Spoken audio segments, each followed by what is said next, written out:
You ask Tiger to solve. This deals with linear equations with one unknown.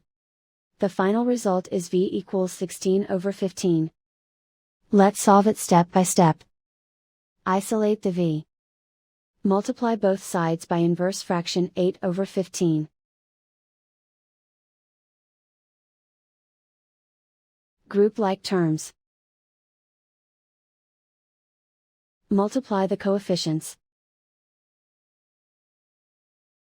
Simplify the fraction. Multiply the fractions. Simplify the arithmetic. And so the final result is v equals 16 over 15.